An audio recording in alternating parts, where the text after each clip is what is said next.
قل إن كانت لكم الدار الآخرة عند الله خالصة من دون الناس فتمنوا الموت إن كنتم صادقين ولن يتمنوه أبدا بما قدمت أيديهم. وعليكم السلام. والله عليم بالظالمين. ولتجدنهم أحرص الناس على حياة ومن الذين أشركوا. وعليكم السلام. What's going on? What's going on? يود أحدهم لو يعمر 1000 سنة وما هو بمزحزحه من العذاب أن يعمر والله بصير بما يعملون. Alhamdulillah. Thank you so much. I appreciate it. قل من كان عدوا لجبريل فإنه نزله على قلبك. هنا سلام. فإنه نزله على قلبك بإذن الله مصدقا لما بين يديه وهدى وبشرى للمؤمنين. من كان عدوا لله وملائكته ورسله وجبريل وميكال فإن الله عدو للكافرين. Yeah, it's at the beginning. It just started. Just clicked live about 2 minutes ago. And I got my goat cup. Well, technically this isn't mine. This is my wife's cup. I got this for her at one point. But then I stole it. So today I got it today. But she's the goat. وَلَقَدْ أَنزَلْنَا إِلَيْكَ آيَاتٍ بَيِّنَاتٍ. Yeah, me too. Same, on the same way. وَمَا يَكْفُرُ بِهَا إِلَّا الْفَاسِقُونَ. أَوَكُلَّمَا عَاهَدُوا عَهْدًا نَبَذَهُ فَرِيقٌ مِّنْهُمْ بَلْ أَكْثَرُهُمْ لَا يُؤْمِنُونَ. ولما جاءهم رسول من عند الله مصدق لما معهم نبذ فريق من الذين أوتوا الكتاب كتاب الله وراء ظهورهم. وعليكم السلام. كأنهم لا يعلمون. Yes, سورة البقرة. واتبعوا ما تتلو الشياطين على ملك سليمان. الحمد لله. وما كفر سليمان ولكن الشياطين كفروا يعلمون الناس السحر وما أنزل على الملكين ببابل هاروت وماروت وما يعلمان من أحد حتى يقولا إنما. وعليكم السلام. قد جاءكم من الله نور إنما نحن فتنة فلا تكفر فيتعلمون منهما. Salam. What's going on? The Muslim witch. How you doing today? Good to see you.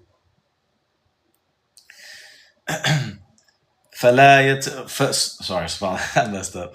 فيتعلمون منهما ما يفرقون به بين المرء وزوجه. Alhamdulillah. Good. I was just listening to you in the other live. You made some really good points. I appreciate your points. Alhamdulillah.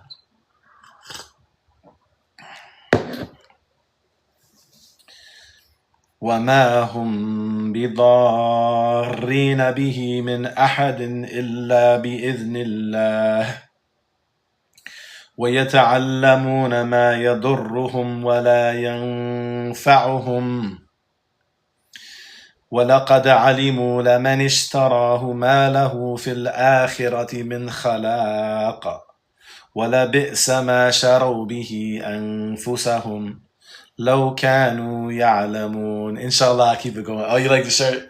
Yeah, I keep it going. I also want to say too, well, I'll say that, just I want to finish the page because then we'll start the class. But I want to say something else to you about the live.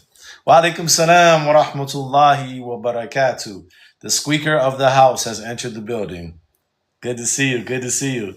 One of my favorite usernames.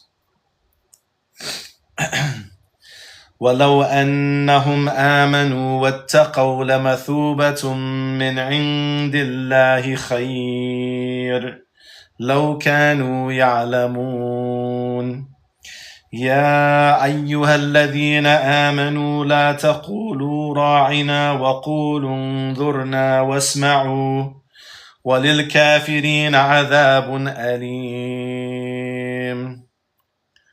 No, it could happen, Hannah. I didn't prepare about it. Will it be about sihr? No, not today. It's about something else, inshallah. But we can do a live about sihr as well. We can do a live about Hannah's question. I'm full villain mode, so I really don't care. We can talk about whatever.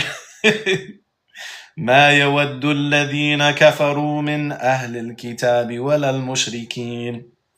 ولا المشركين أن ينزل عليكم من خير من ربكم والله يختص برحمته من يشاء والله ذو الفضل العظيم. Yeah, inshallah, I don't mind doing both of those. One about what Hannah said about love not being gendered, and one about what the Muslim witch asked about, which was sihr. Yeah, I'm full blown villain mode, man. We can talk about whatever. Give me 1 second. I want to see something. I want to show you guys something if I got it right with me. I can't remember if it's close to me or if I got to look for it. I think I might have it right here though. Oh yeah, I do. Hold on now. Hold on. Give me a second. You guys are gonna like this. I think you're gonna like it. So I got a picture I want to share with you guys. I just thought about it when I said full villain mode. So the reason I said that, so inshallah we're gonna start the class, but I want to give this quick introduction why I say full villain mode. Because there's 2 layers to it. So let me give you the first layer. So there was one time in my journey of, being on TikTok and sharing the Qur'an and stuff like that. There was one time when it was probably a couple years ago, maybe 2.5 years ago, because I've been sharing the Qur'an on TikTok for probably about 3.5 years ish. So it was about 2.5 years ago. There was a time period that I went through that some of like all the negativity and all that type of stuff was kind of like getting to me a little bit, and I was seriously considering deleting my account or whatever the case might be, like just stopping. So this Muslim sister that I'm friends with, actually from the UK, me and her was talking about it, and she said, first of all, when I told her I was thinking about doing that. The first thing she said was, absolutely not. You're not doing that. She said, secondly, and this was a very small thing she said, but it really impacted me because it changed my whole perception of what I was doing. So I really credit her for a lot of my growth to where I've gotten to now, just by this one simple thing that she said. She said, absolutely not. You're not doing that. Then she said, become the villain. Become the villain. And I was like, I thought about that. I said, subhanAllah. Because when you really think about it, what is a hero and what's a villain? It all depends on who's telling the story. It all depends on the perspective, right? So the same person that could be a hero to some people is a villain to other people.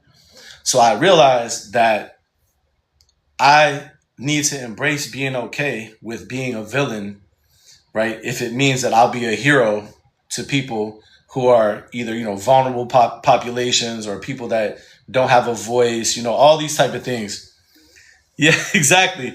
Right. So if being a villain means that I'm standing up and I'm speaking on behalf of those people, then I should be okay with that. I should be okay with being a villain, right? If I'm embracing that from the perspective of helping people that actually need to be helped, even though other people that are trying to do them unjustly and oppressively are going to cast me as a villain. That's okay because I'm not a villain in their eyes, right? So she really, an anti-hero is another way of looking at it. I like the villain concept. I'm going to tell you why. I said it was 2 layers, right? So it's funny, Warner, you mentioned about Gotham because there's a line from Dark Knight, I think, where he said, what's the line? He said, you can die or be a hero. You can die or be a hero.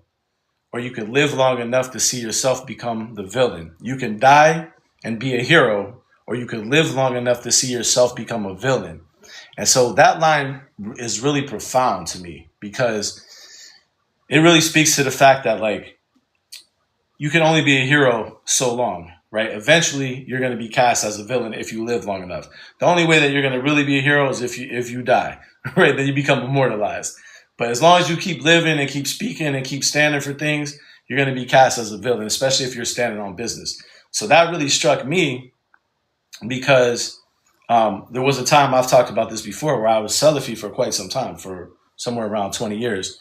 And in that time when I was Salafi, people might not believe it. People can choose to believe it or not because I don't. Somebody said in one of the comments one time, they said, he always says he was Salafi, but he hasn't never say any Salafi stuff. Well, of course, that's not where I'm at anymore. So I speak about the Qur'an.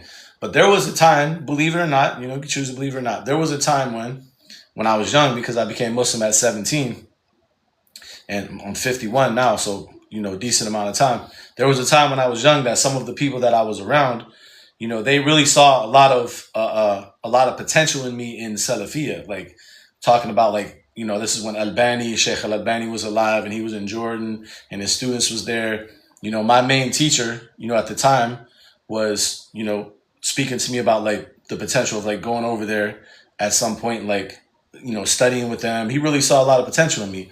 But what happened was around 2014, when I started studying the Qur'an deeper and I started to change the way that I think, what happened was a lot of, not everyone, but quite a few people, not all at once, but over time, as my thoughts about things became more independent in my own thoughts, and I wasn't just repeating inherited dogma, what ended up happening was some people that I considered to be friends, we ended up falling out behind that, right?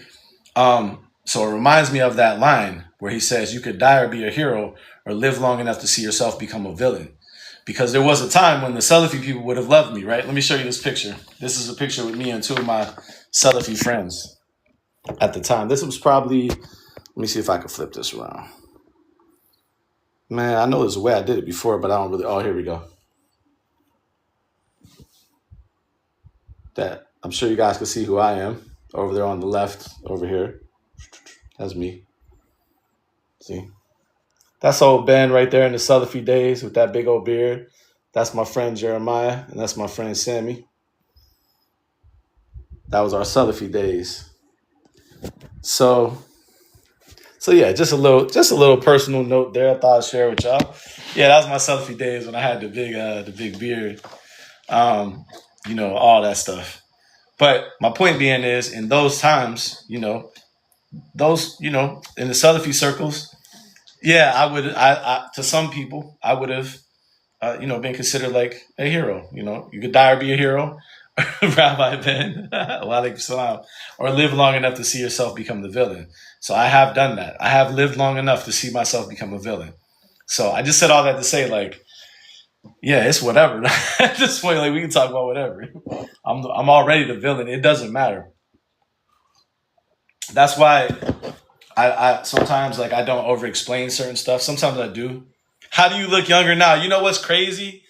Somebody just said that same thing to me. I shared that picture with somebody that I'm working with one-on-one in our one-on-one sessions, and I said, I'm gonna send you a picture of me. So I took a picture of it and sent it to them. And they was like, no shade, but you look younger now. Yeah, perhaps. Allah speaks about the Qur'an as something that's life-giving. He says, أَوَمَنْ كَانَ مَيْتًا فَأَحْيَيْنَاهُ وَجَعَلْنَا لَهُ نُورًا يَمْشِي بِهِ فِي النَّاسِ. That's actually what we're going to speak about today. That's a good transition into the topic. That is not the one who was, or أَوَمَنْ كَانَ مَيْتًا, is the one who was dead, فَأَحْيَيْنَاهُ, and we brought him to life, وَجَعَلْنَا لَهُ نُورًا, and we made for him a light, يَمْشِي بِهِ فِي النَّاسِ, which he walks amongst people. So yeah, that's plausible, inshallah. But that's actually a good transition, because what we're going to talk about tonight actually is life, Al-Hayy or Al-Hayy, right? I missed your comment. No, it went away too quick. It scrolled. Can I scroll back down? I don't think. Oh yeah, I can. I thought I couldn't do that while I was on here. The ultimate freedom is not trying to please everyone all the time. Exactly. I agree. No, I agree. And it's taken a lot of growth over time for me to like be able to realize that, right? But we're gonna talk about Al-Hayy tonight, or Al-Hayy, the living, and we're gonna talk about life. It's gonna be, inshallah, I think it's gonna be a good class. I think you'll enjoy it. I want to say one last thing. The Muslim witch, I said I was going to say something after I finished reciting. I also appreciate your directness. Like when the other guy came on, he was just like, I don't like you. I was like, okay, I respect that. It's kind of like what I was just saying about the villain thing. It's like, bro, we ain't no sense in us faking. Like, what did my dude Kendrick say? I done lost plenty friends, 16 to be specific. That's Whacked Out Murals, by the way, if you don't know what song that is. Probably my all-time favorite song. Anyway, yesterday somebody whacked out my mural. I could sing that whole song. Let me stop. All right, let's go to the class today. So the class today is about, it's about a few things, but I'm going to tell you what I think it kind of revolves around, like the central thing. So over time, my conception of how I think of Allah has changed over time. Because when I was Salafi, we were taught to think of Allah in a certain way.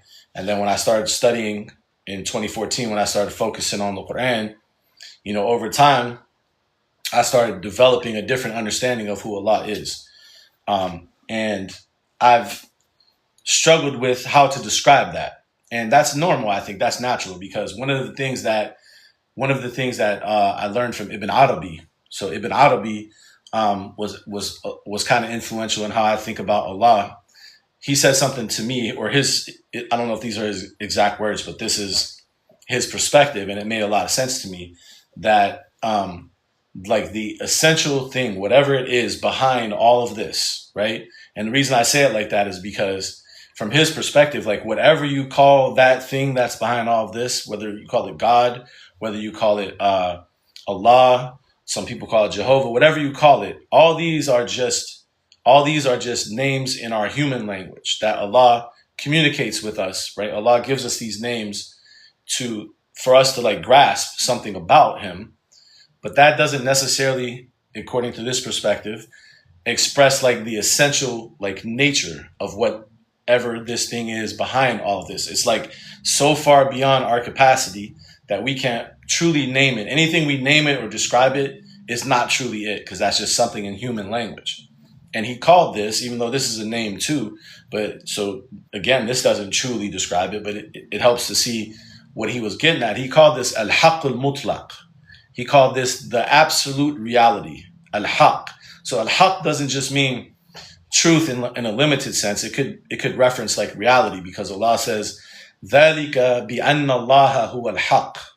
That is because Allah, huwa al-haqq. He is al-haqq. He is the reality, the real, what's real. Because this word haqq in the Qur'an is contrasted with a couple things. It's contrasted with batil, like falsehood, but it's also contrasted with playing. Because the people of Ibrahim said to him, they said, أَجِئْتَنَا بِالْحَقِّ أَمْ أَنْتَ مِنَ اللَّاعِبِينَ. Do you come to us with haqq, or are you one of those who are playing? So haqq is contrasted with playing here. Just like he says, مَا خَلَقْنَا السَّمَاوَاتِ وَالْأَرْضَ وَمَا بَيْنَهُمَا لَاعِبِينَ. We did not create the heavens and the earth and what is between them in play. مَا خَلَقْنَاهُمَا إِلَّا بِالْحَقِّ. We didn't create them except with haqq.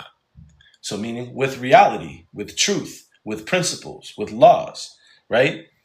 So Ibn Arabi calls whatever is behind everything al-haqq al-mutlaq. This is the absolute reality. And all of the other things, like whatever we call this entity, is the tajalliyat, is the manifestations of it.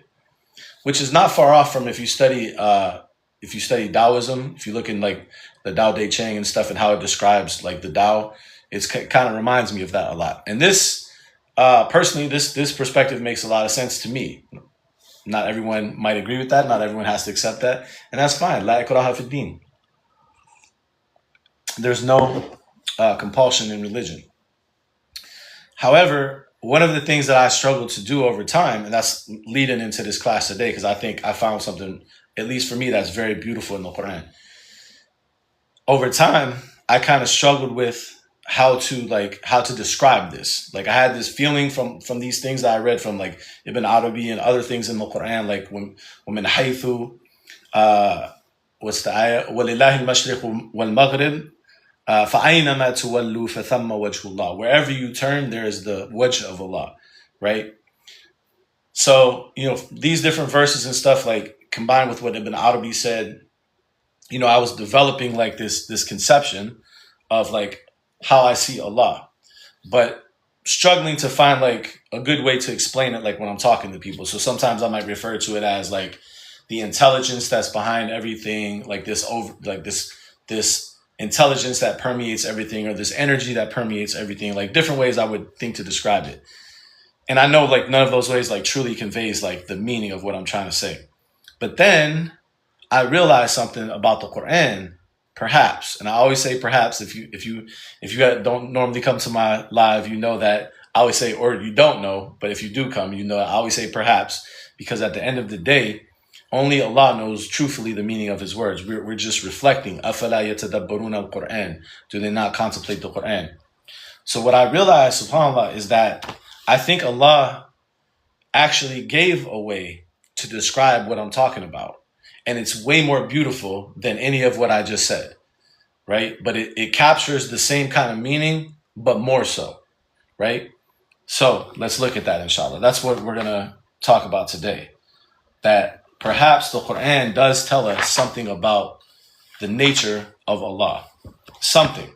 I know, like, I'm not saying like we can know the complete everything behind it, but at least a way to conceptualize it, or to begin to conceptualize it. So we're going to start with this section of verses. It's going to be chapter 40, I meant to say. 40 up to verse 65. So we're going to read 40 up to 65.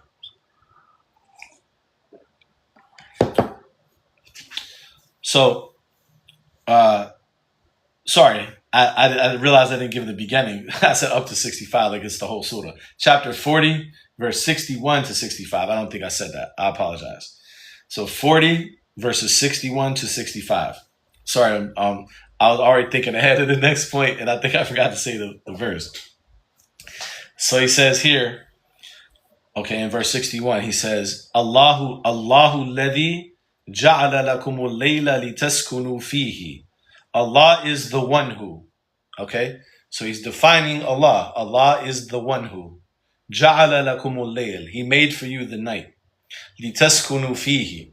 So that you can dwell in it in tranquility, or you can be still in it. وَالنَّهَارَ مُبْصِرًا. And the day as something that makes you see. إِنَّ اللَّهَ لَذُو فَضْلٍ عَلَى النَّاسِ وَلَكِنَّ أَكْثَرَ النَّاسِ لَا يَشْكُرُونَ. Truly Allah is the owner of bounty upon people. However, most people are not grateful. So first verse, Allahu ladhi ja'ala. He's the one who made the night.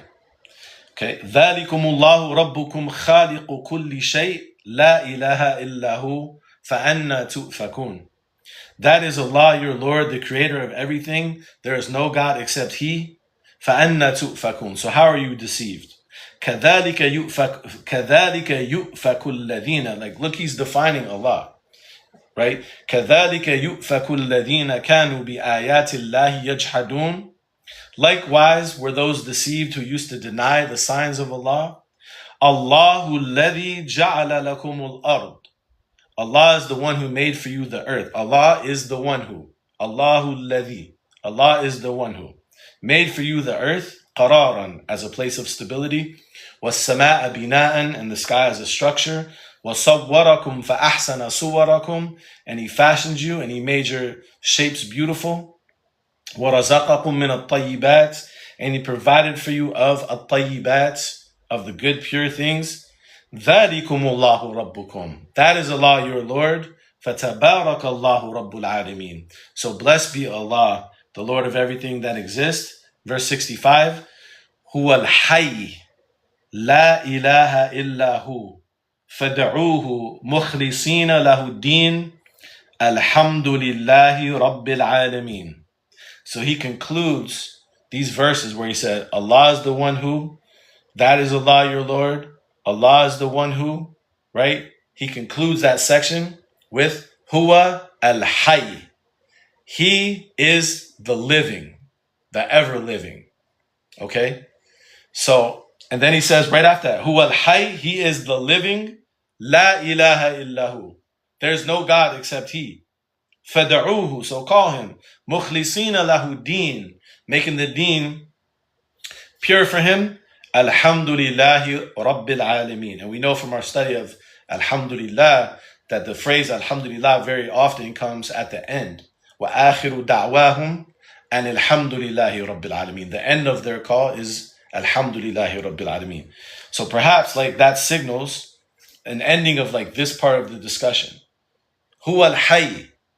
So what I realized, or what came to me from this, not just from this, but from a few different things. It's not just this, but I started here because I think this is actually the way that I studied this wasn't in the order that I'm presenting it. Like I came to the conclusions like in a different order, but when I look at all the pieces, I think this is the best piece to start with for the discussion because he defines Allah through actions here. Allah is the one who made this.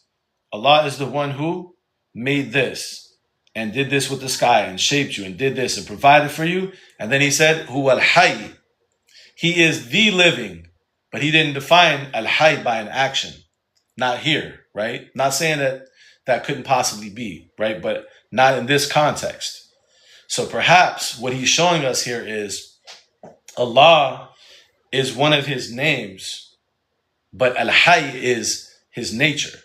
He is life itself. Is maybe another way of thinking about it. So that's why I said that this perspective, and we're going to go through more verses too, but I just want to start you off with this thought. That's why I said this perspective encompasses what I was trying to think of before, but more so, it's even more beautiful. As we unpack it, I think you'll see that it's a really beautiful like perception of who Allah is. Allah is life itself, Al-Hayy.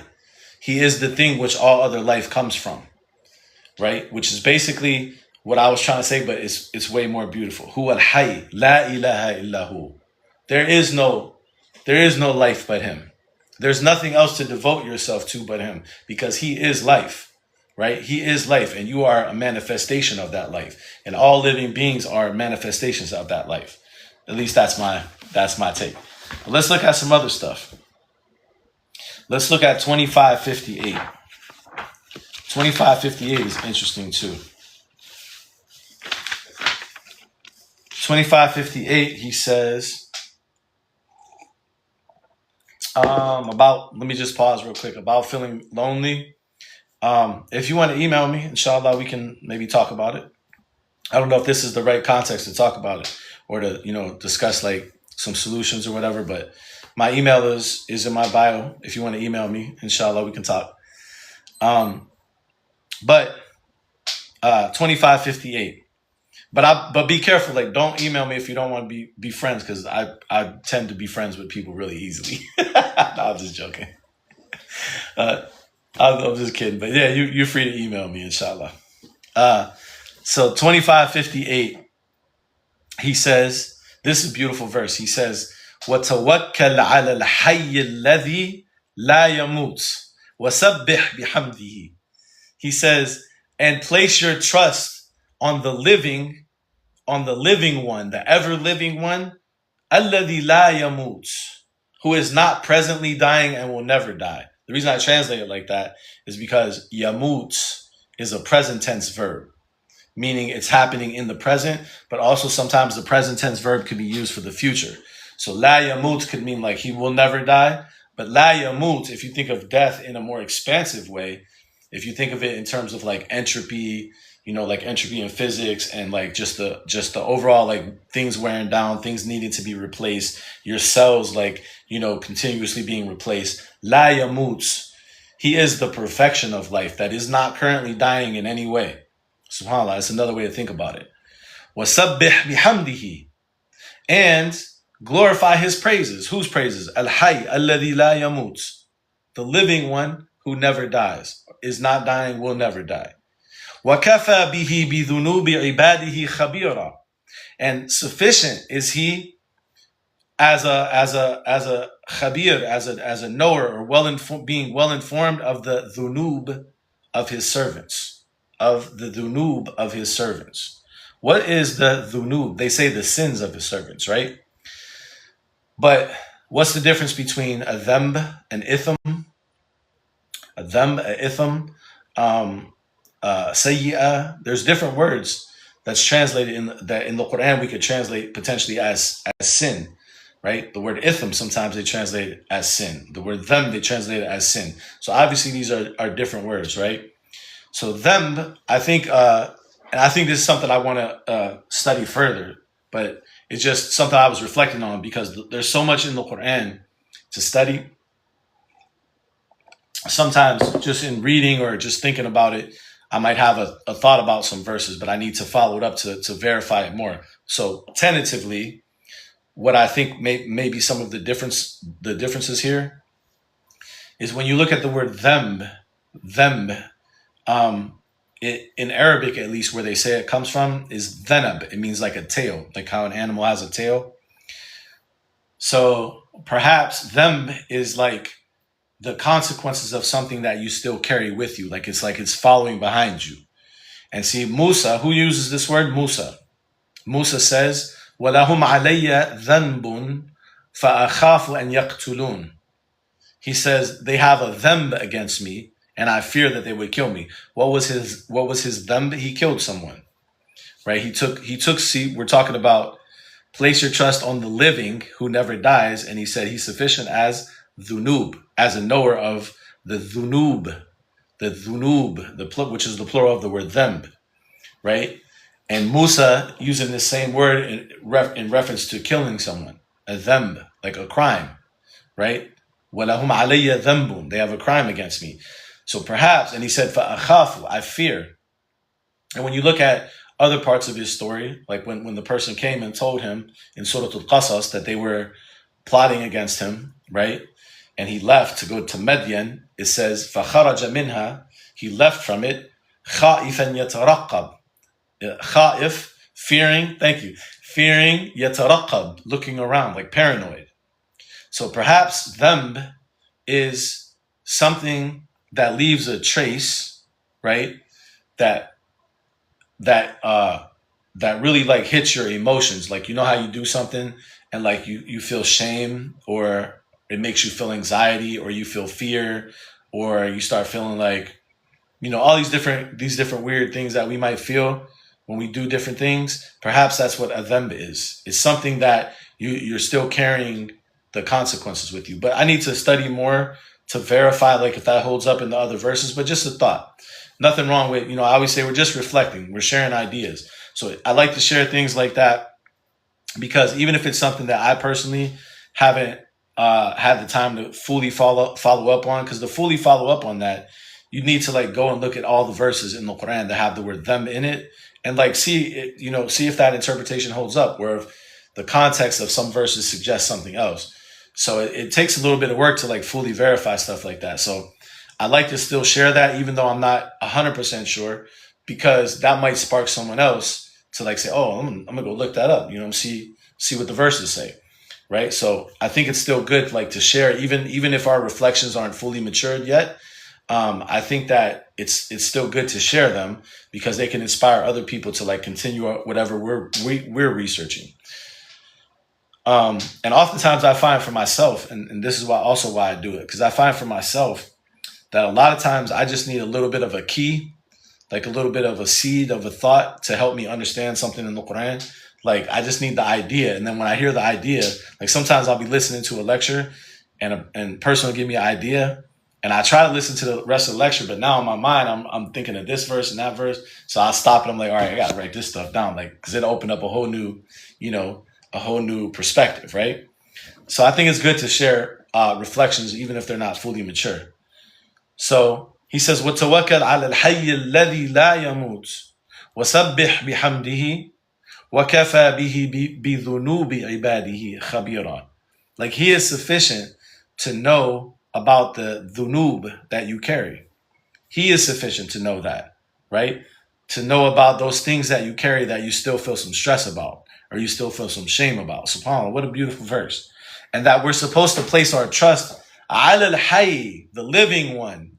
So almost like saying, at least this is, again, how I think about it. It's what makes sense to me. And I think it's a good way to put it because it's impactful.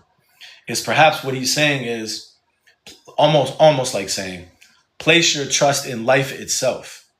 Like, ala al-Hayy, life itself, alladhi la yamut, that never dies, which all life comes from. That's what you should place your trust in. Al-Hayy. And then look at the next verse, subhanAllah, because he started saying, وَتَوَكَّلْ عَلَى الْحَيِّ الَّذِي لَا يَمُوتُ. And then the next verse he says, الَّذِي خَلَقَ السَّمَاوَاتِ وَالْأَرْضِ, the one who created the heavens and the earth, meaning the living one. Al-Hayy, الَّذِي خَلَقَ السَّمَاوَاتِ وَالْأَرْضِ وَمَا بَيْنَهُمَا فِي سِتَّةِ أَيَّامٍ, and what is between them in 6 days. ثُمَّ اسْتَوَى عَلَى الْعَرْشِ, then he did istiwa ala al-arsh. I promise, inshallah, we're gonna discuss this.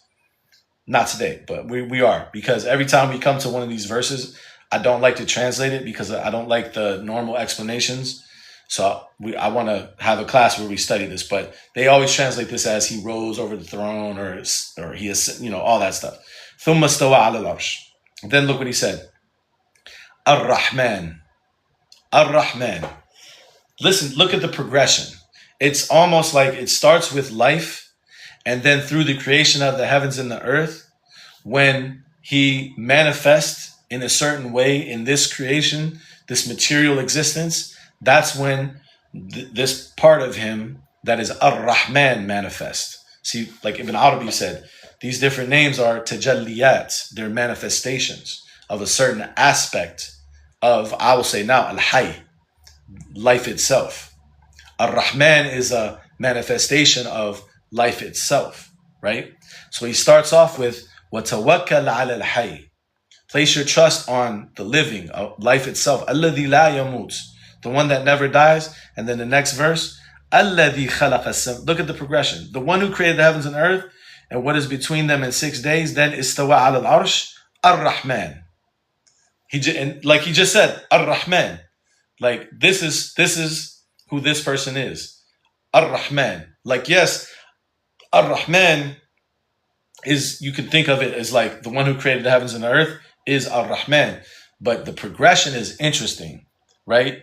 Because he went from saying Al-Hayy Alladhi, the one who does not die, Alladhi khalaqa as-samawati wal-ard, the one who created the heavens and the earth, Ar-Rahman. You follow me?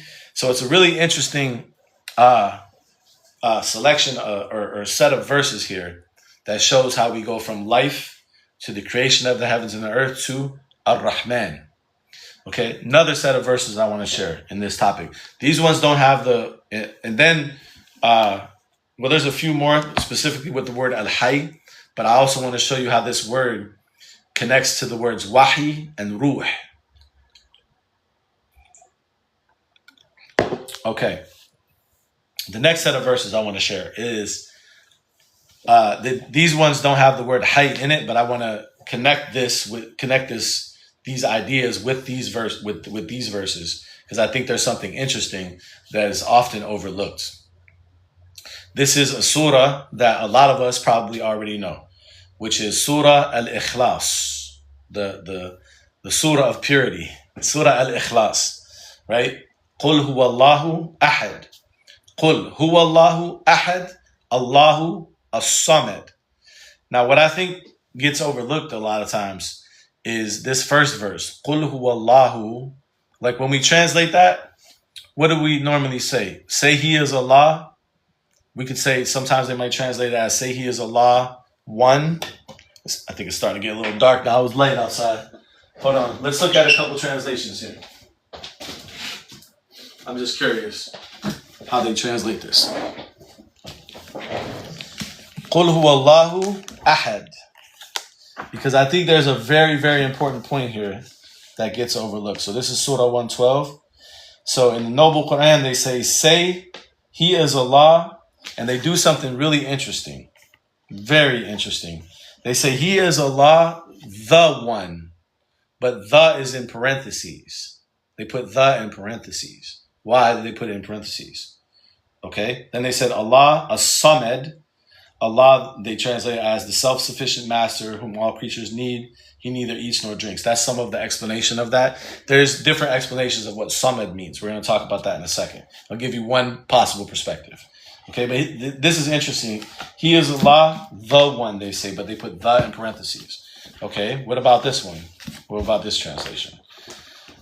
This translation, he says, or they translate it as, say, He is God, the one, the most unique. The one, the most unique. So not only did they add a word, unique, maybe they thought that ahad perhaps contained both ideas, which is fair. I'll give them that. That's possible sometimes. But the fact that they put the one, the most unique, they put it twice. So what's interesting about that in both cases? See, he didn't put it in, this translator didn't put it in parentheses. The Noble Qur'an at least put it in parentheses to acknowledge it's not there. It's not there in Arabic. Qul huwallahu. So how do you say the one in Arabic is al-ahad. Qul huwallahu al-ahad. You would say Qul huwallahu al-ahad if you were reciting it together. But if you look closely, the one isn't there. It's Qul huwallahu ahadun. We just don't pronounce the dun because it's an Arabic reading rule. When you stop at the end of a sentence, you leave off the vowel. So we say Qul huwallahu ahad. But it's what we call an indefinite noun. So what's the difference very quickly between an indefinite and a definite noun? We've talked about it before, but just in case anyone wasn't here when we've done it, a definite noun makes something like specific, right? So when you say the house, or if I say hand me the book, I probably mean a specific book. And if you don't know which one I'm talking about, you'll say which book. Hand me the book, which book.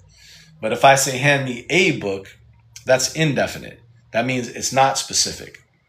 So why is it when Allah says here, Qul huwallahu ahadun, ahad? Like literally, if we translate this literally, say He is Allah, a one, someone, because it's not definite. So to me, this is one of the supports for this general idea, like that Ibn Arabi has, like whatever it is that's behind everything is undefinable. It's literally indefinite, right? Qul huwallahu ahad, someone, someoneness. So I kind of like thinking about this as, there was a word I used to use for this. What was the word I used to use? I used to like to describe it in a certain way. Maybe it'll come to me. Because it's been a little while since I talked about this verse. How I used to translate this is, ahad is an undefined singularity. Say He is Allah, ahad. He is Allah, an undefined singularity. Allahu as-Samed, the second verse. Allah is the Samed. The second verse is definite. As-Samed, the Samed. What is the meaning of the word Samed? Samed. So there's different explanations. Like if you look at it, one of the explanations they say in Arabic, if I recall correctly, it's been a little while since I read it, is they say alladhi la jawfa lahu. The thing that is not hollow. The thing that is not hollow. Let me see what this dictionary says, since it was the one right next to me. This is actually usually a pretty good dictionary. Samed, let's see if he gives some more. Yeah. So he doesn't give that meaning here. He gives a different meaning. He says, as-sayyidu, like the leader, لِأَنَّهُ يُسْمَدُ إِلَيْهِ فِي الْحَوَائِجِ. That because he is sought out. Now you know where I got to go, right? Because I'm not satisfied with that. So if you've been in the class, you know that I'm about to grab my guy. Let's see. Did I get the right volume? Boom, your boy good. First try. So let's see what my guy here says about the word Samed. Mustafawi. Well, let's see what the dictionary is, because he always brings like a few different opinions about it. Let's see what we got here. So, yeah, it gives a lot of different opinions, actually. Interesting. Okay, so he says a samed, so he gives a few different definitions. So, like from Maqais al-Lugha, he says that he gives like two possible meanings. One is al-qasdu, is to like direct yourself to something. Wal-akharu as-salabatu fi shay. As-salaba, for something to be solid. Listen to that. For something to be solid, which is close to the meaning that I mentioned a couple minutes ago, that some people say alladhi la jawfa lahu, the thing that has no hollowness within it. As-salabatu fi shay. Okay. Let's see if there's anything different, because a lot of times once you read one, they kind of say similar things, and they just give different opinions. They say that وهو من الرجال الذي ليس فوقه أحد. Like from people, he's a samad is the one who no one is over him. Another person said a samad means a da'im, the one that is continuous, right? So you have these different opinions, right? But notice that one of them, like here he says, another dictionary says, وَالصَّمْدُ مِنَ الْأَرْضِ. If we're talking about the earth, As-samdu min al-ard, the samd from the earth is as-sulbul al-ardu sulbul shadid, the earth that is very, very solid. Okay, so we see that meaning of like being solid in it. Again, so and some people, like I said earlier, explain it as yusmadu ilayhi fil hawa'ij, that he is the one who yusmadu. So they take the other meaning that Ibn Faris gives, which is al-qasd, to direct yourself to something. So they say it means yusmadu. He is the one who people direct themselves to fil hawa'ij, in for their needs, right? Just to be fair, that's one of the things they say. But personally, okay, now let's put it together. How I see these verses, it goes from indefinite, ahadun, some singularity, some oneness, to definite. As-Samad, Allah is Samad. It becomes definite, right? So I think these verses show the progression of something similar, like what Ibn Arabi was talking about, which is the idea of the tajalliyat, the manifestation of Allah in His creation through His names and His qualities, etc. Because he starts off with an undefined oneness, ahad. Then in the next verse, he becomes definite. Allahu as-Samad. He becomes definite, right? And even the word that is being used here, some of the meaning that we just read is to be solid. As-salabatu fi shay. Being something to be solid. So it's like he goes from this undifferentiated oneness to manifesting in the material world in a way that we can interact with through his names and his qualities. So it materializes for us in a certain way, right? So I think this is another good verse to like tie into our overall discussion. Another verse is 695. Well, actually, before we read 695, let's read 695. Then we're going to read something else. We're going to read a definition of what is life. 695. Or maybe we'll wait. We'll read a few more verses. 695, I think, is really interesting, too, in this discussion. And after I read this, there is another comment I want to make about something else that this thought process connects me to. And I think it's really interesting. It's a really interesting way to think about it. So this verse, 695, he says, Inna Allaha faliqul habbi wan nawa. Truly Allah is the separator or the splitter of the grain seed and the date seed. يخرج الحي من الميت. يخرج. Listen to the wording. يخرج. He brings out, but يخرج, خرج, أخرج, like extracts. Al-Hayy, the living, من الميت, from the dead. ومخرج الميت, and he is the bringer of the dead, من الحي, from the living. Like he extracts, he is the extractor. مخرج, he is the extractor of the dead from the living. ذَلِكُمُ اللَّهِ, that is Allah. فَأَنَّا تُؤْفَكُونَ, how are you deceived?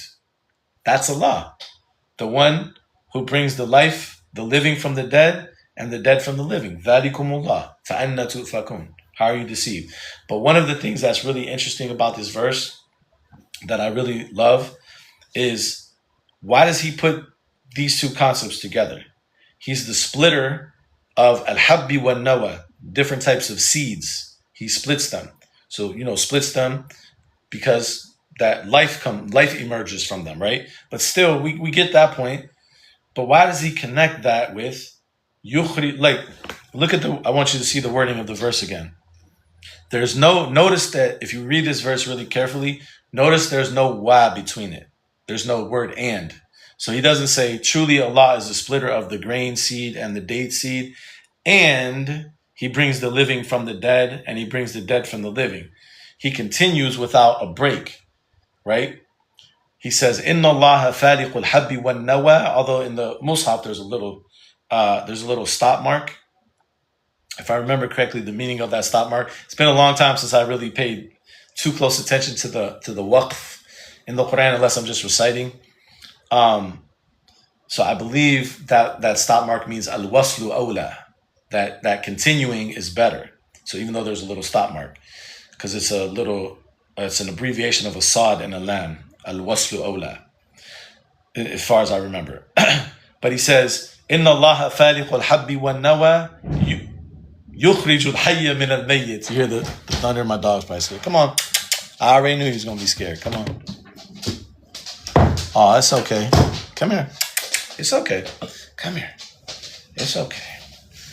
Thunder, my dog is scared. It's okay. You come and hang out with me.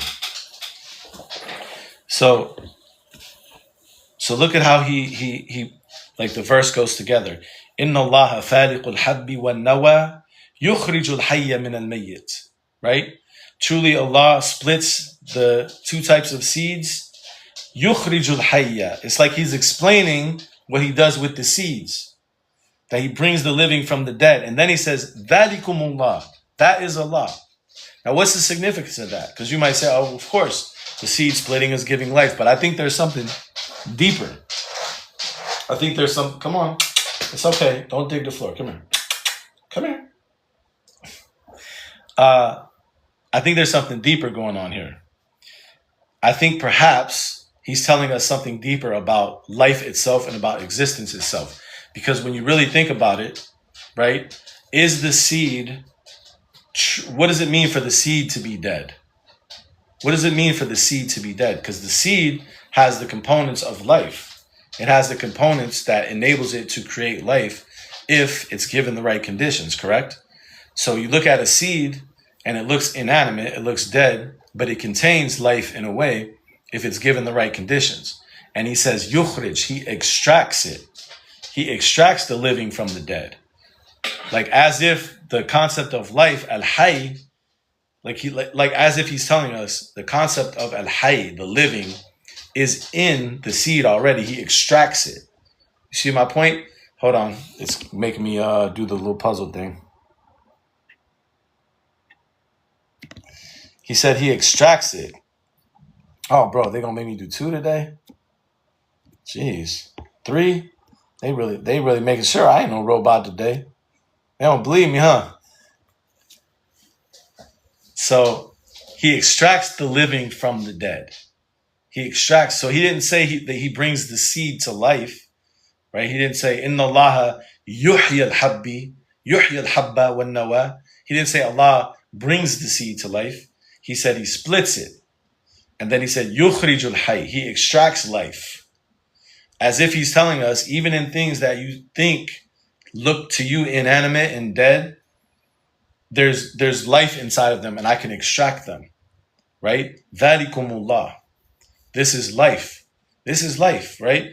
And so what that connects me to with the other observations too, because what does that mean? So when I first started studying this, one of the questions that came to my mind as I was thinking about it is like, what does that mean? Like that Allah, if this explanation, makes sense, Al-Hayy, is almost like saying life itself, like He is the life, right? But what does that mean though? Like how do we conceptualize that? So one thing that came to me, it's kind of like two lines of thought kind of converged, because there's something else that I've been kind of following a little bit. I need to study more about it. I'm not an expert on it, but I've been following, like when I come across little videos, following the discussion somewhat. So I think I understand it somewhat, but probably not as good as I need to, and I want to research it more. But it's the idea of like, in the study of consciousness, they have something that's called the hard problem of consciousness. And so this is like consciousness researchers, scientists, philosophers, etc. They debate, that's one of the big debates, what is exactly the nature of consciousness, and how does conscious experience arise from seemingly inanimate matter? So, you have like electrons and neutrons and protons and atoms and all these different things. And somehow the combination of those things that seem to be lifeless, that seem to be inanimate, when we put them all together in like a brain, they give rise suddenly to a conscious experience. How is that the case? So that's something they, still no one has really figured out, and they call that the hard problem of consciousness.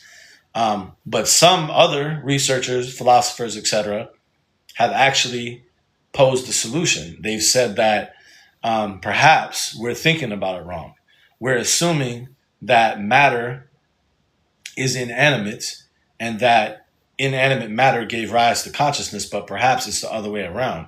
Perhaps what's most fundamental in our universe is consciousness itself. And consciousness itself is what gives rise to matter. It's not that matter gave rise to consciousness, it's that consciousness gave rise to matter. So that's another school of thought. And then there's different subdivisions of that school of thought in consciousness research. Like there's panpsychism, there's cosmopsychism, there's different ways that people think about it. Panpsychism, at least from what I understand, is basically the idea that everything is consciousness everything is conscious in some form, right? So like an electron, for example, it's not conscious in the way that we might understand consciousness. And doesn't Allah say, وَلَكِنْ لَا تَفْقَهُونَ تَسْبِيحَهُم? You don't understand their glorification. So it's not conscious necessarily in the way that we might think of consciousness. We might understand it, but it has the seed of awareness. Every particle, every electron, every neutron, everything has the seed of awareness. It has some kind of kernel of something that is akin to or related to or connected to being aware. And that's why when billions and billions and billions of them come together, they can create a conscious experience. At least that's the thought from that perspective, right? So perhaps on a deeper level, this perspective on like who Allah actually is, that Allah is life itself, perhaps on a deeper level, that's what it's getting at, is that, because what is life? What is life actually? Part of life is your conscious experience, right?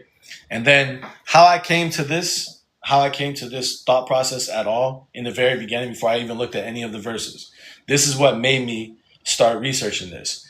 And I want to share this with you because this is our next step. Now that I introduced this idea of like panpsychism, that everything is conscious in some form, which there's verses in the Qur'an that support that, right?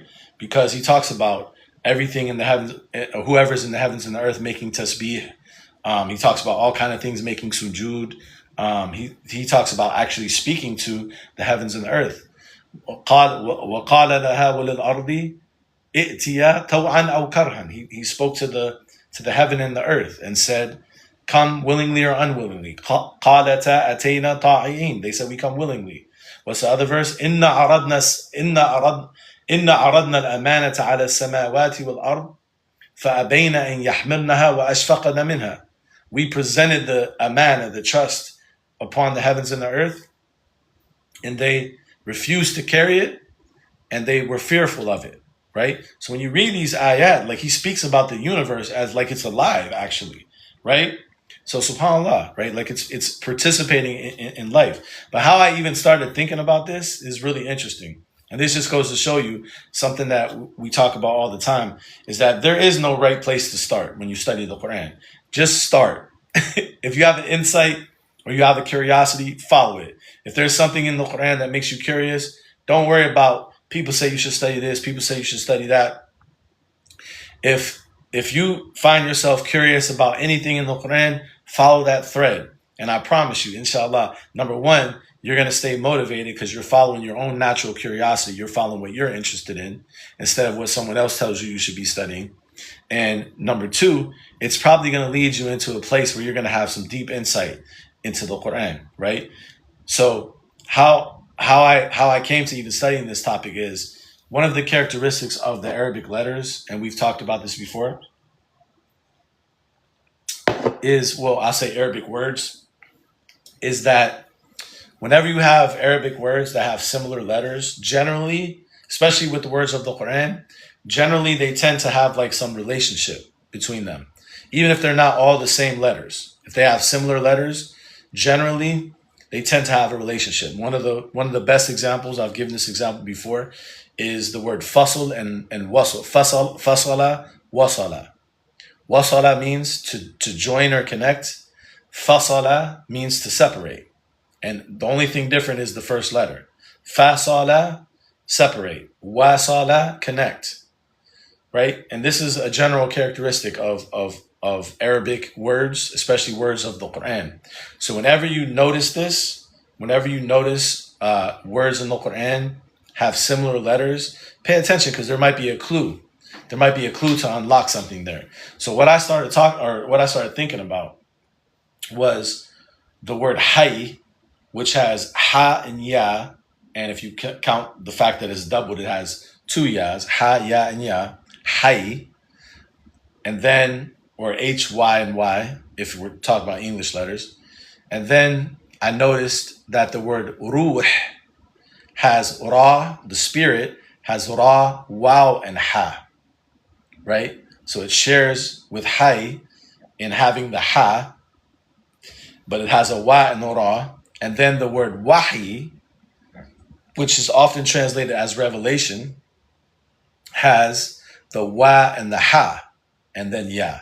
So look, Hayy, look at the overlapping like relationships. Living, Hayy, has ha, ya, and ya. Wahi has wa, ha, and ya. So it loses one ya and adds the wa, ha, and ya. And then ruh loses the ya and has the wa and the ha with the addition of the ra. So I was like, man, I started thinking about that. I was like, I think there's a relationship between them, right?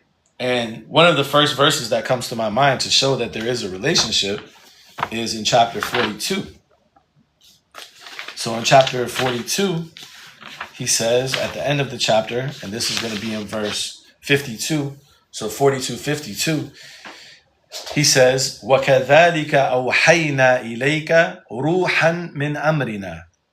And likewise, we inspired to you, أَوْحَيْنَا, which is the word wahi, which is often translated as revelation, ruhan min amrina, a spirit from our command. So wahi and ruh in the same verse here. So the ruh is what is activated through wahi. Awhayna ruhan. We gave the wahi of ruh. And then he said, Ma kunta tadri mal kitab wal iman. You didn't used to know what was the book and what was faith. وَلَكِنْ جَعَلْنَاهُ نُورًا. However, we made it a light. So he puts the word light in this verse with wahi and ruh. Now, why that's significant is when you go to another verse, when you go to chapter 6, verse 123, I think, maybe? 122. I was off by one. 6:122. He says, أَوَمَنْ كَانَ مَيْتًا فَأَحْيَيْنَاهُ. is then the one who was dead and we gave him life. We gave him life. وَجَعَلْنَا لَهُ نُورًا, and we made for him a light. يَمْشِي بِهِ فِي النَّاسِ, by which he walks amongst people. Look at those connections. I don't see that as random, right? Especially so when we discuss any interpretation of the Qur'an, the more verses, because Allah said, when you contemplate the Qur'an, if it had been from other than Allah, you would find much variation. So when you think that you're seeing connections, you need to like think of other verses and see how it applies to the Qur'an as a whole. And even if it's not using the same words, but if it doesn't contradict, and especially if it's supported by other concepts in the Qur'an, then that's an indication, perhaps, always we say perhaps, that you're onto something. So if you look at the first verse, look at these two verses again, and then we're going to connect it to something else. So you look at the first verse, and he uses wahi and ruh. أوحينا إليك روحا, we inspired to you a ruh. And then he says later in the verse, وَلَكِنْ جَعَلْنَاهُ نُورًا, we made it a light. And then we come over here and we look at 6:122. What context did he relate making a light? Is the context of the one that was dead and we gave him life. So through that little node in the network, because the Qur'an is a network of associations, it's a system. And each word and each concept, or even each letter sometimes, can be a node in that network. So nur here, the word light, represents a node in this network between life, ruh, and wahi. Haya, ruh, and wahi. And they all have interchanging like similar letters. SubhanAllah. So what's the connection? Well, before we answer that, let's mention another thing. There's another verse, just to further this more, that this isn't just like this the idea that the revelation, the wahi, which we're going to talk about that word in a second, is something that is life-giving, like it's connected to life, right, is supported in chapter 8. When we go to chapter 8, verse 24, it doesn't use the word itself, but the concept is there. So it shows that this interpretation doesn't contradict other places in the Quran. Because 8:24, he says, Ya ayyuhalladhina amanu, O you who have believed, istajibu lillahi wa lirrasuli, respond to Allah and to the messenger, idha da'akum, when he calls you, lima yuhyikum, to what gives you life. Respond to Allah and the messenger when he calls you lima yuhyikum, to what gives you life. So it doesn't use the word, but the concept is there, that the things that Allah and the messenger call us to are life-giving, right? And he said, وَكَذَلِكَ أَوْحَيْنَا إِلَيْكَ رُوحًا. So it makes sense, it fits, right? That ruh, spirit, and wahi are connected to the concept of life. So that's originally how I started even thinking about that. And then I said, well, let me go and look at all the verses that have the word hayy in it, living, and let's see what's there. And when I read it, especially when I came to the two that I already shared in Surah Al-Furqan, وَتَوَكَّلْ عَلَى الْحَيِّ الَّذِي لَا يَمُوتُ, when I read that one, I was like, oh man, subhanAllah. That just like blew my mind. Like I never thought about that verse like that before. And then the one in 40, the one that we started with, where he said, Allah is the one who, then who Al-Hayy, right? He is the living. He is life itself. So another connection here, connecting this back to the idea of like panpsychism, or Allah being life itself, perhaps is another, like a Quranic way of speaking about this idea of like consciousness being fundamental. Because, and Allah knows best, like I'm not saying 100%, right? Because, it's always iffy, like when you look at things in the Quran that are, could be connected to like anything like scientific. But what I'm trying to say is that framework, I'm not saying it's exactly that, but that framework helps to understand what it means for Allah to be life itself, or the source of life, or the ever living, which all life comes from. And then if you connect this with ruh, look at this, how interesting this is. Chapter 32. chapter 32, he says, look at the connection of ruh here. 32:7, he says, الذي أحسن كل شيء خلقه, the one who beautified or made beautiful everything that he created.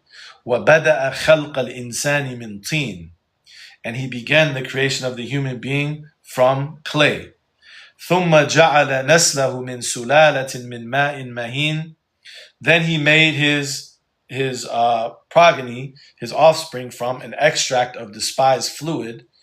ثم سواه, then he fashioned him or proportioned him. وَنَفَخَ فِيهِ مِنْ رُوحِهِ, and he blew in him of his ruh, of his spirit. What happened after he blew in the spirit? What's the next thing in the verse? وَجَعَلَ لَكُمُ السَّمْعَ وَالْأَبْصَارَ وَالْأَفْئِدَةَ قَلِيلًا مَا تَشْكُرُونَ, and he made for you hearing and vision and hearts. So after he mentions the blowing of the spirit, right, the very next thing that he mentioned was what? He made for you hearing, vision, and hearts. So the idea of consciousness being connected to the ruh, and that being connected to life overall, right, and wahi, right, perhaps is supported by this verse, because after the blowing of the ruh, the first thing that he mentioned here is the ways that you are aware and conscious of the world. So the ruh brings awareness. It brings awareness. That's one of the things that it brings. SubhanAllah. How does this connect with the concept of wahi? How does this connect with the concept of wahi? And how do they all three connect together? So one way to potentially think about this is that wahi. So if Allah being Al-Hayy, if we can think about it in that sense, in terms of like being almost like life itself, which all other life comes from, or like the consciousness that's fundamental to everything, then perhaps wahi, instead of thinking about wahi as something that comes from outside of everything, perhaps wahi is life communicating with life itself. Sometimes you get an insight and you just don't know where it came from, but you're like, oh wow, subhanAllah, it just hit me. Like this connection, I just seen this connection, right?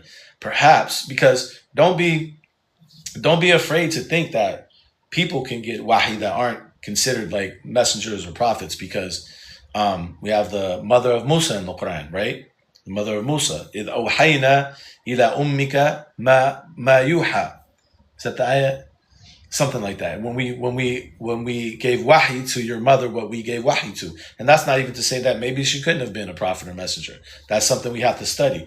But what I'm trying to say is, when you look at the concept in the Qur'an, it's way more expansive. The concept of wahi is way more expansive, because Allah talks about even the bee, right? وَإِذْ أَوْحَى وَأَوْحَى رَبُّكَ إِلَى النَّحْلِ, right? That's the verse, right? وَأَوْحَى رَبُّكَ إِلَى النَّحْلِ. Look at this verse, subhanAllah. This is a good example. Yeah, وَأَوْحَى رَبُّكَ إِلَى النَّحْلِ. And your Lord inspired the bee. How did he inspire the bee? How did he inspire the bee, right?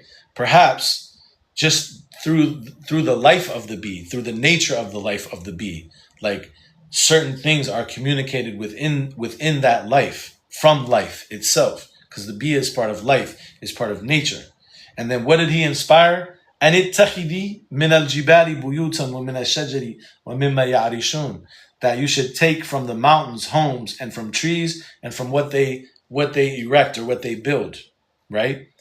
So immediately after he said he inspired the bee, what's the first thing? Is actions. So wahi contains movement. It's life giving you life. It's life-giving information. It's going to tell you how to build things, how to do things, how to act, how to develop.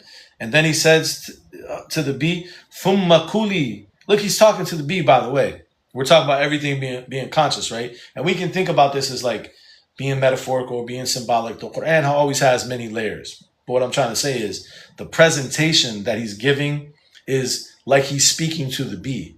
And if he is life, that makes sense, because it's life communicating with life. ثُمَّ كُلِي مِن كُلِّ الثَّمَرَاتِ.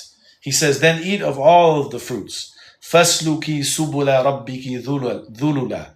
And take the paths of your Lord that have been made facilitated for you. يَخْرُجُ مِن بُطُونِهَا شَرَابٌ مُخْتَلِفٌ أَلْوَانُ. There comes from, oh, subhanAllah, where do you see the next verse? I didn't even think about that. I just looked at it. There comes from within them, يَخْرُجُ مِن بُطُونِهَا. There comes from their butun, from within them, شَرَابٌ مُخْتَلِفٌ أَلْوَانُ. A drink whose colors are mukhtalif, they vary, they're different. فِيهِ شِفَاءٌ لِلنَّاسِ. In which is a cure for people. إِنَّ فِي ذَلِكَ لَآيَةً لِقَوْمٍ يَتَفَكَّرُونَ. In that is a sign for people who think. So when he tells us about the bee, it's not just to just tell us about like, oh, the bee, that's a nice story. Yeah, no, that's beautiful. It is a nice story. But also it's a sign for us. It's something that's supposed to be a reflection. Tafakkur. We're supposed to uncover something from it through our reflection. Right? There's probably many lessons we can get from this. But one of the things I find interesting about this is perhaps, so in addition to what we already said about the wahi aspect, the communication, the revelation, even the word revelation, what does the word reveal mean? Because we always think of revelation as coming from an outside source, but reveal just means to remove the veil. So perhaps when you connect with life, then life removes the veil and you're able to see certain things that you wouldn't see if you're not connected to life. When you connect to life more and more, you see more things. Life communicates with you more and more. It removes the veil. But in addition to that, look, the bee perhaps is a lesson for us. It's a lesson for us of how to live in this world, right? And even there's a hadith, subhanAllah, that says, مَثَلُ الْمُؤْمِنِ كَمَثَلِ النَّحْلَةِ. I think that's the wording. أو كما قال, or as he said that the example of the believer is like the example of the bee. So the bee could be a metaphor for us. And look how he describes the bee. Number one, the bee is in elevated places. وَأَوْحَى رَبُّكَ إِلَى النَّحْلِ أَنِ اتَّخِذِي مِنَ الْجِبَالِ بُيُوتًا. Life inspired to the bee to be in elevated places, to take homes in mountains and trees and وَمِمَّا يَعْرِشُونَ, and what they construct. Right? SubhanAllah. So perhaps the bee teaches us to live in elevated places, to not lower ourselves, right? ثُمَّ كُلِي مِن كُلِّ الثَّمَرَاتِ فَاسْلُكِي سُبُلَ رَبِّكِ ذُلُلًا. And eat of all of the fruits. كُلِي مِن كُلِّ الثَّمَرَاتِ.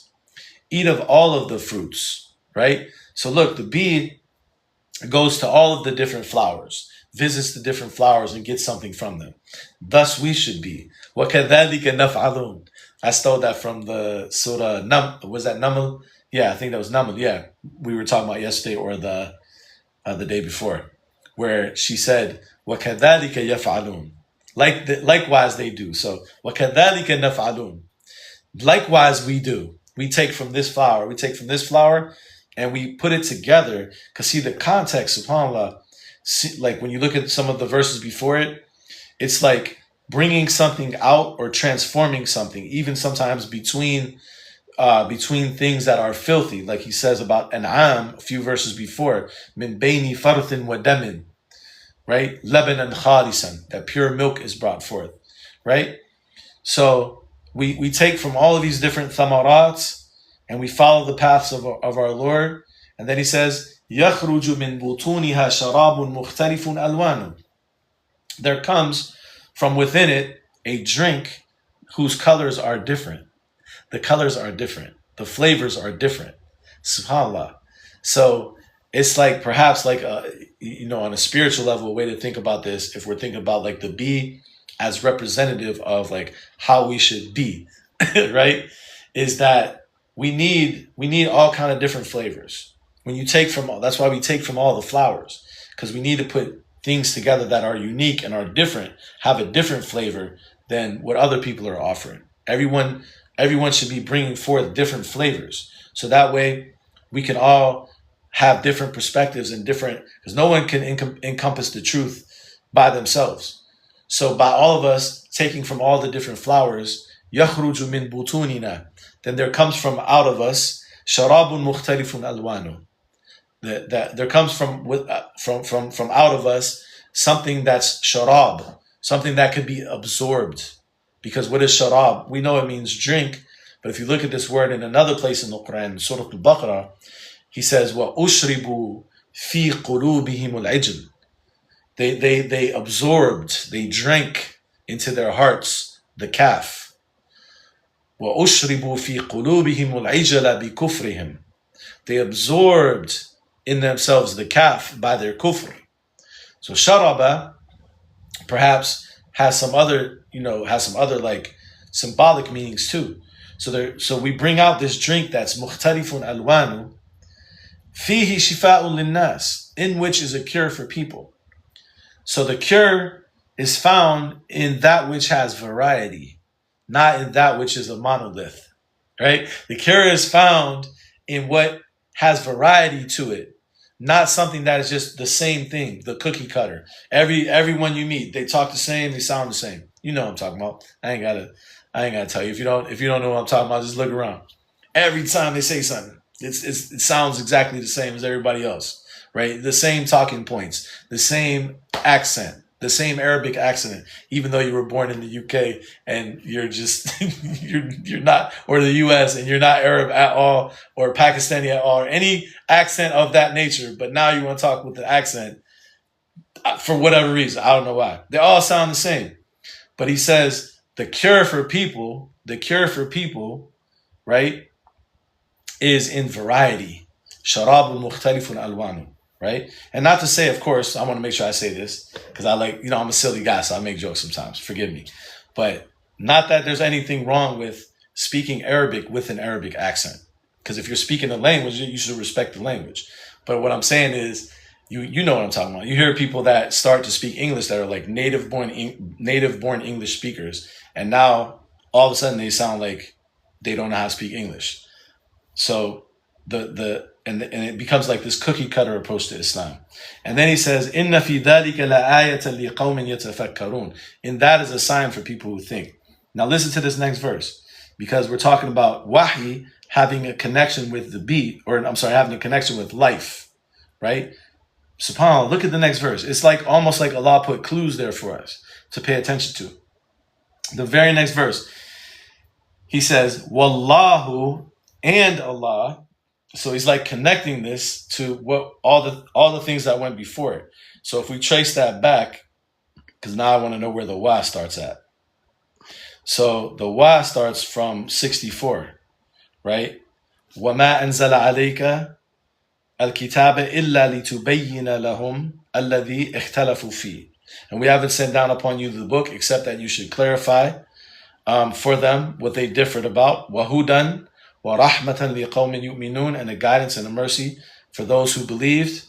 وَاللَّهُ أَنزَلَ مِنَ السَّمَاءِ مَاءً فَأَحْيَا بِهِ الْأَرْضَ بَعْدَ مَوْتِهَا. Look at that. And Allah sent down from the heaven rain, and He brings the earth to life after its death. إِنَّ فِي ذَلِكَ لَآيَةً لِقَوْمٍ يَسْمَعُونَ. In that is a sign for people who are listening. And then he goes through the An'am, وَمِن ثَمَرَاتِ النَّخِيلِ, then the bee, right? And then in verse 70, so right after he says he inspired the bee, verse 70 he says, وَاللَّهُ خَلَقَكُمْ ثُمَّ يَتَوَفَّاكُمْ. And Allah created you, and then He يَتَوَفَّاكُمْ. يَتَوَفَّاكُمْ, they translate it as He causes you to die. You could translate it like that. But it's interesting that sometimes He says, يُمِيتُكُمْ. He causes you to die. And sometimes He says, يَتَوَفَّاكُمْ. Right? يَتَوَفَّاكُمْ. What's يَتَوَفَّاكُمْ? يَتَوَفَّاكُمْ, from the root waw, fa, and ya, means basically like something to the effect of like to completely collect something. You going out or you staying in? To completely collect something. Okay? So think about this in chapter 39. Think about this in chapter 39. chapter 39, he says in verse, I'll show you the verse. Chapter 39 in verse 42, 39:42. He says, Allahu yatawaffa al-anfus. Allah collects the souls. Okay? Yatawaffa. Because listen to the rest of the verse. It's not just talking about death in the way that we think about it. Allahu yatawaffa al-anfus. Hina mawtiha. At the time of their death. So you see it's not the same. Azar, come here. Come here. Come here. Hey, come here. Come here. Come on. Come back in. Come back in. Good girl. Sorry, guys. I heard her out there scratching the floor. That she does that. She got a lot of anxiety. I don't want her to dig the carpet up. Oh, it's okay. Anyway, so you see here that a tawaffi is not exactly equivalent to death, right? It can be applied in that context, but it's not exactly equivalent because he says, Allahu yatawaffa al-anfus hina mawtiha. Allah collects the souls at the time of their death. وَالَّتِي لَمْ تَمُتْ فِي مَنَامِهَا. And the one that does not die at the time of its sleep. So yatawaffa also applies to sleep. So when you sleep, Allah yatawaffak. Allah collects your nafs. Allahu yatawaffa al-anfus hina mawtiha wallati lam tamut fi manamiha. And the one that does not die at the time of sleep. Listen to this next part. فَيُمْسِكُ الَّتِي قَضَى عَلَيْهَا الْمَوْتِ. So he withholds the one who death was decreed upon. وَيُرْسِلُ الْأُخْرَى. And he sends the other, يُرْسِل. He sends the other. إِلَى أَجَلٍ مُسَمَّى. Until a prescribed time. So he sends the other. Like the nafs is with Allah. He sends it. He keeps the one and he sends the other. Like it's with yatawaffa, like he's saying he took you with him. Inna fi dhalika la ayatin li qawmin yatafakkarun. In that are many ayats, la ayatin, are many signs for people who think. Again, for people who think. What does that mean? SubhanAllah, that Allah takes the souls, collects them at the time of death, and the ones that do not die in their sleep, the time of sleep, and the one that death was decreed upon, he keeps them. And the one that it's not, he sends it back to the time period, right? So if you think about like this idea of Allah being life, Al-Hayy, he is life itself, then perhaps verses like this start to give us a clue. This is something we need to study more, because does the Qur'an give us clues about the nature of life and death? Perhaps. Why does he connect death and sleep here in the same way? Allahu yatawaffa, right? Perhaps like he's giving us a clue that, because everyone like wants to think about everyone talks about what happens and all that type of stuff. Perhaps he's giving us a clue here that we're supposed to think about it in connection to sleep, right? Whereas, as my guys say in New York, sleep is the cousin of death. I don't know if you guys ever heard that, right? But it's interesting because it's like if Allah is life itself, perhaps that's what happens. You go back to life. You go back to life itself. I mean, it's just a thought. We need to study this more. And then remember the connection with nur and life, right? وَمَنْ كَانَ مَيْتًا فَأَحْيَيْنَاهُ وَجَعَلْنَا لَهُ نُورًا يَمْشِي بِهِ فِي النَّاسِ, right? Was the one who was dead and we gave him life and we made for him a light, right? And what is Allah? Allahu nuru samawati wal ard. Allah is the light of the heavens and the earth. So perhaps, right, in this whole field of like consciousness research and all that type of stuff, the origin of life, maybe that's one part that maybe needs to be researched. What is the connection with light in all of this? Perhaps light holds a clue to the nature of all of these things, to the nature of life, to the nature of life and death, right? So I think it's a really beautiful way to like at least ponder, the nature of like what exactly is Allah? What exactly is Allah, right? And I want to also share this verse here about the Ruh, 1917. This is about Maryam. I think this is fascinating for a couple different reasons. Ooh, I might say something controversial. I don't know. I think I already did though.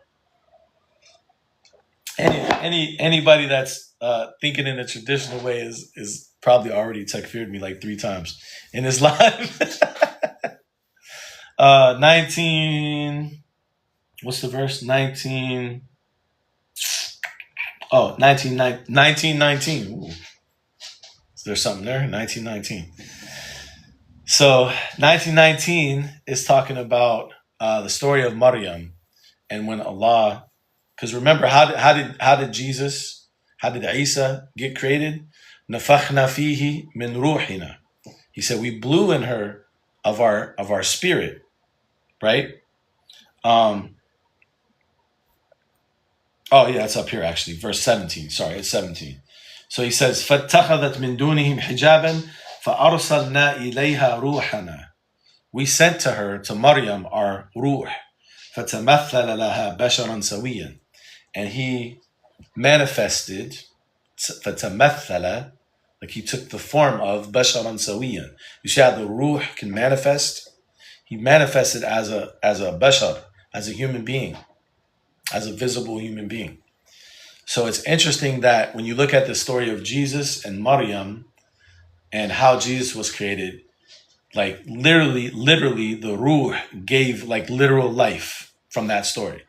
Like the blowing of the ruh literally gave life. See what I'm saying? And then think about, this is where it gets kind of interesting, because we go to chapter 3 and then we want to think about this. Chapter 3. What verse is that? Chapter 3. I think it's earlier in the surah. I think I'm too far.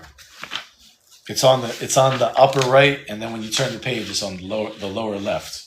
The verses that I'm looking for. Okay, no, maybe I was in the right direction.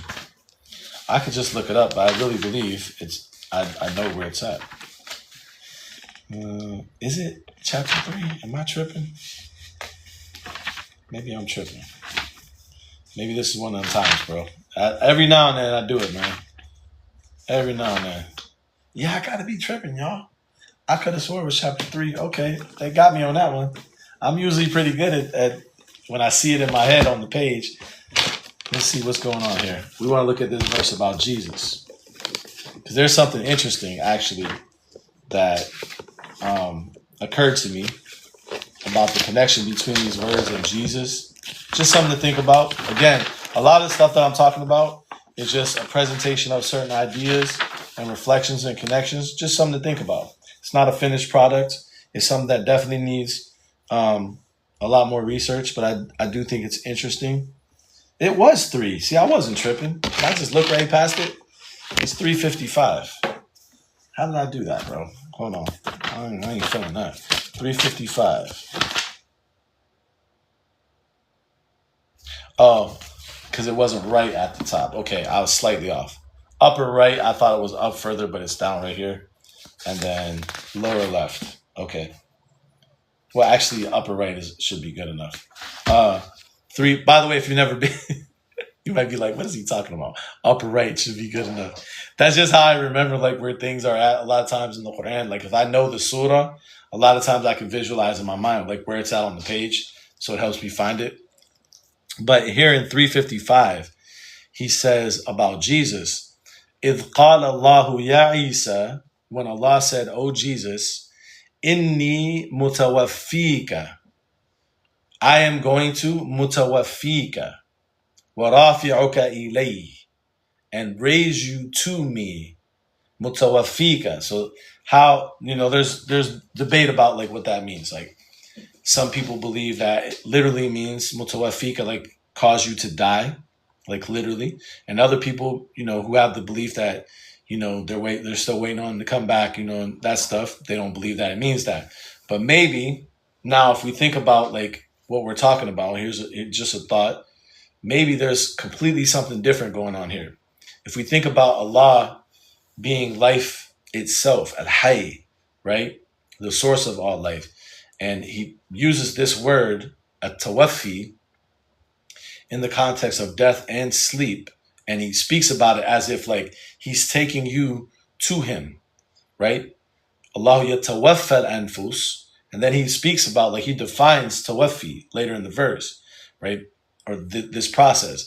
حين موتها, at the time of death. والتي لم تمut في منامها. And those that don't die in their sleep. He says, فَيُمْسِك, he holds, فَيُمْسِكُ الَّتِي قَضَى عَلَيْهَا الْمَوْتِ, he withholds the one who death was decreed on, وَيُرْسِلُ الْأُخْرَى. So perhaps, and again, like we need to study this more, this is just a thought, perhaps there's something about tawaffi, because the word literally means to collect something. So when Allah does tawaffi, perhaps that's the process of you returning to life. Inna lillahi wa inna ilayhi raji'un. We belong to Allah, and to Him we are returning. We are returning to Allah. So perhaps a tawaffi is returning to Allah, returning to life, connecting with the universal life, right? So when he told Isa, remember Isa was a ruh. He was called ruhun min. He was a spirit from him. So he, in his essence, was connected to life. And Allah said, Inni mutawaffika wa rafi'uka ilay. I am going to collect you and raise you to me. So perhaps that's another way to think even about the story of Isa and what that represents and the lessons that teaches us.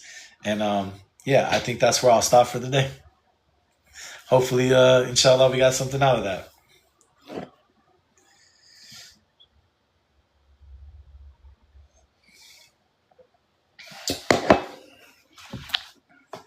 Oh, almost knocked my ball. What you guys think? Any thoughts, any comments?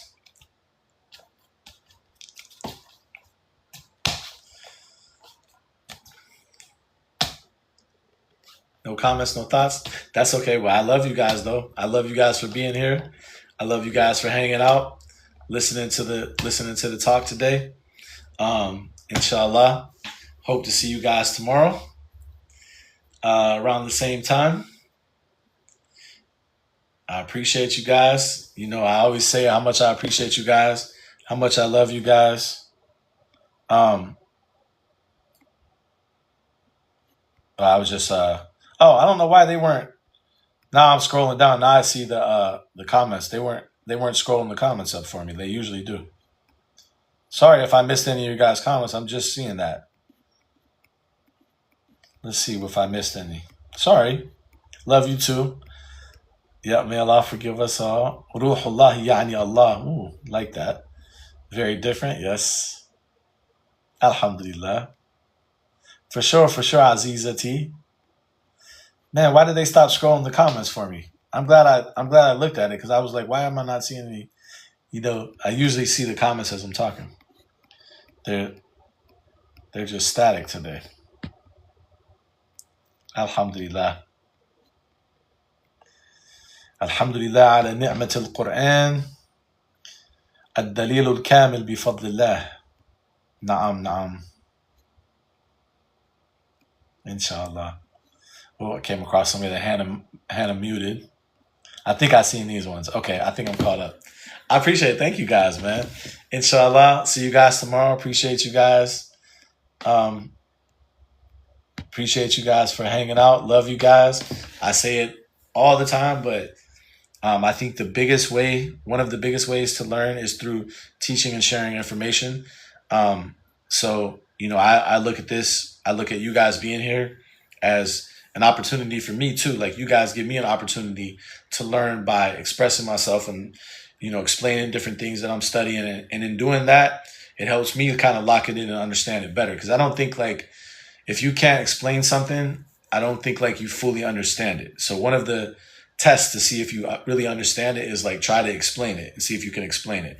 And then from doing that over time, if you do that every day, you'll notice that like a lot of the connections will just be locked in. So if you'll find yourself one day talking about it, you'll be like, oh, there's this verse here and there's this verse here. But it comes like through practicing that.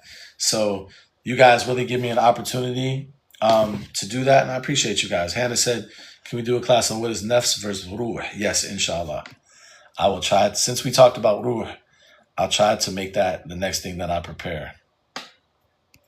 Let me see if I missed anything else. I hate that. I don't know what's going on with the comments today, but hopefully nobody thought I was just ignoring them.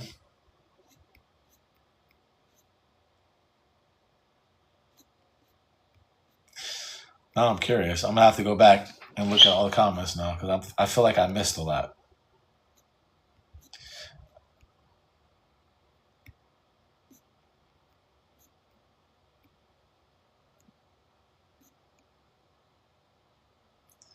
Oh, I missed Norda's comment calling honey shifat. Yep, fihi shifa'un linnas.